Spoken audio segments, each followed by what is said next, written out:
میں ملے گا، پکڑے گا، پڑے گا یہ برائی، یہ برائی، یہ برائی، یہ گناہ، یہ گناہ، یہ گناہ، سب گناہ ہی گناہ ہیں۔ چیخ اٹھے گا، آواز دے گا، نظریں آسمان پہ ڈالے گا، کہے گا یا ربی آئین حسناتی یا رب العالمین، او میرے رب، او کائنات کے رب، میری نیکیاں کہاں چلی گئیں؟ میری نیکیوں کا کیا ہوا؟ ہم نے تو دنیا میں نمازیں پڑھی، وہ کہاں چلی گئیں؟ ہم نے تو دنیا میں روزے رکھے، وہ کہاں چلے گئے؟ ہم نے تو دنیا میں تہجدیں پڑھی، وہ کہاں چلی گئیں؟ اللہ، ہم نے تو دنیا میں 2-3 گھنٹے لوگوں میں واعظ و نصیحت کی تقریریں کی لمبی لمبی، وہ کہاں چلی گئیں؟ آئے اللہ، ہم تو قرآن کا درس دیتے تھے، وہ عبادت میری کہاں چلی گئی؟ اللہ، میں نے تو حج کیے، وہ عبادتیں کہاں چلی گئیں؟ اللہ، اس میں تو سارے گناہ لکھے ہوئے ہیں، آئینہ حسناتی، میری نیکیاں کہاں چلی گئیں؟ یہ بول کر چپ ہوگا، خاموش ہوگا، وہاں سے آواز آئے گی غیب سے، او میرے بندے، تیری غیبت نے، تیری چغلی نے، تیرے حسد نے، تیرے کینے نے، تیرے بغض نے، تیرے اپنے بھائی سے نفرت اور بغض نے اور نفرت نے تیری نیکیوں کو برباد کر دیا ہے۔ یہ ساری چیزیں تیری نیکیوں کو چوپٹ کر گئی ہیں۔ ان ساری برائیوں نے، غیبت، چغلی، حسد، کینہ، بغض، عناد، دشمنی، ان ساری چیزوں نے تیری نیکیوں کو جلا دیا، تیری نیکیوں کو کھا لیا۔ قرآن نقشہ کھینچتا ہے، وَأَمَّا مَنْ أُوتِيَ كِتَابَهُ بِشِمَالِهِ، جس کو الٹے ہاتھ میں نام اعمال ملے گا، فَيَقُولُ يَا لَيْتَنِي لَمْ أُوتَ كِتَابِيَهْ، وہ چیخ اٹھے گا، کہے گا آئے کاش کہ مجھے میرا نام اعمال نہ دیا جاتا، اے کاش مجھے میری یہ کتاب، مجھے میرا اعمال نامہ نہ دیا جاتا۔ دیکھیے اس کی زبان سے جو جملے نکلیں گے، اللہ نے کیا کہا اس کو بیان کر دیا۔ جس کے لیفٹ ہینڈ میں، الٹے ہاتھ میں نام اعمال ملے گا، وہ کیا کہے گا؟ وَأَمَّا مَنْ أُوتِيَ كِتَابَهُ بِشِمَالِهِ فَيَقُولُ يَا لَيْتَنِي لَمْ أُوتَ كِتَابِيَهْ، جس کو الٹے بائیں ہاتھ میں نام اعمال ملے گا، وہ کہے گا اے کاش کہ مجھے یہ کتاب نہ ملی ہوتی، اے کاش کہ مجھے یہ نام اعمال نہ دیا گیا ہوتا۔ لَمْ أُوتَ كِتَابِيَهْ وَلَمْ أَدْرِ مَا حِسَابِيَهْ، اے کاش کہ میں اپنے حساب و کتاب سے واقف نہ ہوتا، اے کاش کہ مجھے میرا حساب و کتاب مجھے معلوم نہ ہوتا، اے کاش مجھ سے حساب و کتاب نہ لیا جاتا۔ یا لیتہا کانت القاضیہ، اے اللہ، تو نے ہمیں زندگی کے بعد جو دنیا میں موت دی تھی، اسی موت کے خاتمہ کر دیا ہوتا اور مجھے دوبارہ زندہ نہ کیا ہوتا۔ اے اللہ، مجھے جو پہلی بار موت آئی تھی وہی موت میری زندگی کی موت ہوتی، اور اس کے بعد ہمیں دوبارہ زندہ نہ کیا جاتا، اس موت نے ہی میرا خاتمہ کر دیا ہوتا اور مجھے دوبارہ نہ اٹھایا گیا ہوتا۔ یہ 3 چیزیں کہنے کے بعد پھر کیا کہے گا؟ پھر کیا کہے گا؟ اس پر بھی غور کرو۔ اب یہ 3 چیزیں کہنے کے بعد جن چیزوں نے اس کو برباد کیا، جن چیزوں نے اس کو برباد کیا ہے اور برے اعمال کرنے پر مجبور کیے، اب وہ ان کو کوسے گا اور کیا کہے گا؟ ما اغنی عنی مالیہ، میرا مال میرے کوئی کام نہ آیا۔ ہائے افسوس، آج میرا مال میرے کوئی کام نہ آیا، میری بلڈنگیں میرے کام نہ آئیں، میرا سونا، میرا چاندی آج میرے کوئی کام نہ آیا۔ کہے گا ما اغنی عنی مالیہ، میرا مال میرے کوئی کام نہ آیا۔ ہلک عنی سلطانیہ، میری سلطنت، میرا جاہ و حشمت میرے کوئی کام نہیں آیا، میری دلیلیں میرے کام نہیں آئیں۔ جن اولادوں کے لیے میں نے یہ کام کیا وہ اولادیں بھی میرے کام نہ آئیں، جن بچوں کے لیے میں نے یہ کیا وہ بچے بھی میرے کام نہیں آئے، جس بیوی کے لیے میں نے سونے کے زیور بنائے وہ بھی میرے کام نہ آئیں۔ ہلک عنی سلطانیہ، یہ میرے کوئی کام نہیں آئے۔ یہاں یہ کہے گا، چیخے گا، وہاں اللہ حکم دے گا، خذوہ فغلوہ، پکڑ لو اسے، خذوہ پکڑ لو اسے فغلو، توق ڈال دو، جکڑ لو اسے، توق ڈال دو، بیڑیاں ڈال دو اس کے پیروں میں۔ بیڑیاں کیوں ڈالی جا رہی ہیں؟ وہاں تو کوئی بھاگ ہی نہیں سکتا، بیڑیوں سے احساس رہے گا، اٹھ نہیں پائے گا پیر، چلو پھر چلنے کے لیے کہا جائے گا۔ خذوہ فغلو، پکڑو اسے، جکڑ لو اسے، توق ڈال دو، بیڑیاں ڈال دو، اور اس کے بعد ثم فی سلسلۃ ذرعھا 70 ذراعا فاسلکوہ، 70 ہاتھ جس کی لمبائی و چوڑائی ہو زنجیر کی۔ ثم فی سلسلۃ ذرعھا 70 ذراعا، جس کی لمبائی موٹائی چوڑائی 70 ہاتھ ہو، وہ لاؤ اور کیا کرو؟ فاسلکوہ، پہنا دو اسے، ڈال دو اس کے اندر۔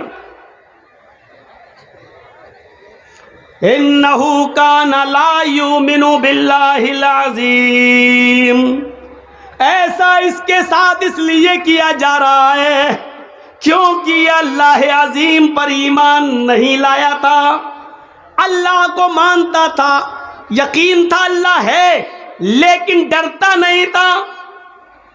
لوگ کہتے تھے اللہ ہے، یہ بھی کہتا تھا اللہ ہے، لیکن جانتا تھا اللہ دیکھ رہا ہے، پھر بھی برے اعمال کرتا تھا، شراب پیا، جوا کھیلا، حرام مال کھایا، دوسروں کی زمین و جائیداد پر قبضہ کیا، سرکار کی طرف سے ملنے والے گیہوں چاول اناج کو اکیلے اپنے لیے لے کر اپنے گھر والوں کے لیے تقسیم کر کے گاؤں والوں کو محروم کر دیا۔ یہ ساری بے ایمانیاں اس کے اندر موجود تھی۔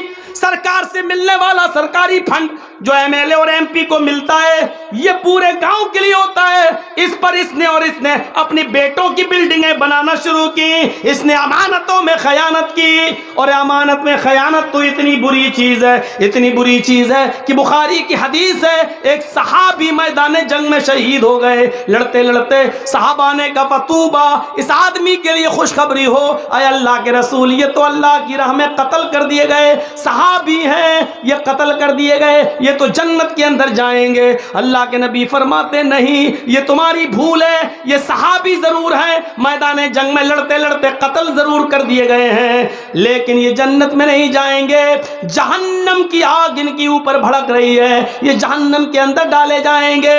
صحابہ نے پوچھا اللہ کے نبی یہ تو شہید ہوئے اللہ کی راہ میں، فرمایا ہاں، جنگ خیبر میں بہت سا مال مسلمانوں کو ہاتھ لگا تھا، انہوں نے مال بٹنے سے پہلے، مال غنیمت تقسیم ہونے سے پہلے ایک چادر لے لی تھی جو ان کو پسند آئی تھی، وہ چادر انہوں نے لے لی تھی اور چھپا لی تھی، بعد میں وہ جب مال تقسیم ہو گیا سب میں بٹ گیا، تب یہ چادر لے کر میرے پاس آئے تھے، میں اس چادر کو اب کیسے بانٹتا، اتنے لوگوں میں کیسے تقسیم کرتا، میں نے کہا یہ تمہاری امانت میں خیانت تم نے کی ہے، جاؤ اس چادر کو اب کل قیامت کے دن لے کے آنا، میں نے قبول نہیں کیا ہے۔ آئے میرے ساتھیو، جنگ خیبر میں جو چادر اس صحابی نے لے لی تھی، ان الشملۃ التی اخذها یوم خیبر لتشتعل علیہ نارا، جو چادر یوم خیبر کے دن انہوں نے لے لی تھی بٹنے سے پہلے، ایک چھرا لی تھی، لے لی تھی اور اس کو بتایا نہیں تھا، چپکے سے لے لی تھی، وہ ایک چادر جہنم کا انگارہ بن کر ان کے اوپر بھڑک رہی ہے، اور اس چادر کی وجہ سے یہ جہنم کے اندر ڈالے جائیں گے۔ وہ ایک صحابی جنگ خیبر میں چادر لے لی اور بعد میں وہ اللہ کے نبی کو دینے بھی آئے، لیکن نبی نے قبول نہیں کی، ان کی ایمانی غیرت جاگی، وہ دینے بھی آئے لیکن نبی نے قبول نہیں کی۔ جب ایک صحابی ایک چادر کے لینے کی وجہ سے جہنم کا مستحق ہو سکتا ہے تو ہم اپنے غریبانوں میں جھانک کر دیکھیں، ہم نے تو مدرسوں کی امانتیں کھائی ہیں، ہم نے تو یتیموں اور غریبوں کے نام پر ملنے والے چندے پر بھی ڈاکہ ڈالا ہے، ہم نے سعودیہ سے آنے والی کمائی کو بھی اپنی بلڈنگوں میں لگایا ہے، یتیموں اور غریبوں کے نام پر ملنے والے پیسوں اور دولت و زمین و جائیداد خریدی ہے. ہم نے تو نہ جانے کتنے لوگوں کا حق مارا ہے.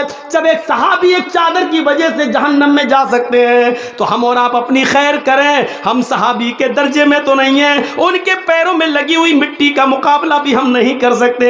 ہمارا حال کیا ہوگا, ہمارا انجام کیا ہوگا؟ ہر آدمی اپنے انجام کے بارے میں سوچے.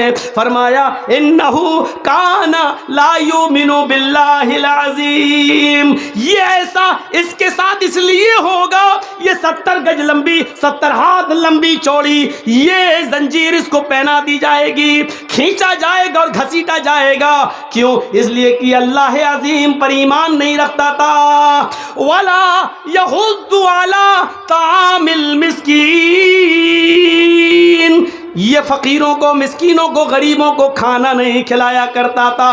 ولا یحض علی طعام المسکین, یہ مسکینوں کو کھانا کھلانے پر لوگوں کو ابھارتا نہیں تھا. یہ لوگوں کو کھانا کھلانے کے لیے نہیں بولتا تھا, نہ کھلاتا تھا, نہ دوسرے کو کھلانے دیتا تھا, نہ اس کی فضیلت بیان کرتا تھا, بلکہ روکتا تھا. یہ ایسا اس کے ساتھ اس لیے ہوگا وَلَيْسَ الْيَوْمَ هَاهُنَا حَمِيمٌ, آج اس کا کوئی یہاں دوست نہیں ہے. وَلَيْسَ الْيَوْمَ هَاهُنَا حَمِيمٌ, آج اس کا کوئی یہاں پرسان حال نہیں, کوئی دوست نہیں ہے اس کا. اس کے دوست بھی اس کو چھوڑ کے چلے گئے, اس کے دوستوں نے بھی اس کو دیکھا اور چھوڑ کے بھاگ گئے. آج کوئی دوست بھی اس کا نہیں ہے, آج اس کا کوئی دوست نہیں ہے. ولا طعام الا من غسلین, اور آج اس کو کوئی کھانا, بریانی, قورمہ, مٹن, چکن, یہ سب اس کو نہیں ملے گا. ہمارے پاس اس کے لیے کھانا ہے غسلین, لوگوں کا لہو اور پیپ گندا پھوڑا ہو جائے, سڑ جائے, اور اس میں سے جو مواد نکلتا ہے, جو پیپ نکلتا ہے, آج یہی اس کو پینے کو ملے گا. ولا طعام الا من غسلین, ہمارے پاس اس کے لیے کوئی کھانا نہیں ہے سوائے سڑا ہوا بدبودار پیپ پینے کے, مواد چاٹنے کے علاوہ کوئی چیز نہیں ہے میرے پاس. لا یاکلہ الا الخاطئون, اور اس سڑے ہوئے بدبودار لہو اور پیپ کو کھانے والے صرف گناہگار ہوں گے. ان گناہگاروں کو یہ کھانا ملے گا. میرے بھائیوں, پورا کا پورا نقشہ قرآن کریم نے یوں کھینچ دیا ہے. کہاں جائیں گے ہم؟ بچنے کا کوئی راستہ ہے؟ ایک ایک چیز بتا دی, چھپنا چاہو گے نہیں چھپ جاؤ گے, نہیں چھپ پاؤ گے. پوچھو گے این المفر, کہاں ہے بھاگنے کی جگہ, نہیں بتائی جائے گی. خود اللہ کہتا ہے کلا لا وزر, نہیں بھاگ پاؤ گے, کوئی جائے پناہ نہیں ہے. یہ انگلیوں کے پور سے جب پتہ چل جاتا ہے تو ہم تمہارا پتہ بہت آسانی کے ساتھ لگا سکتے ہیں کہ تمہاری ڈیڈ باڈی کہاں چھپی ہے, اٹھا دیں گے تمہیں وہاں سے, آ جاؤ گے تم. اور اس آیت نے تو بتا دیا کہ دوست بھاگ جائے گا.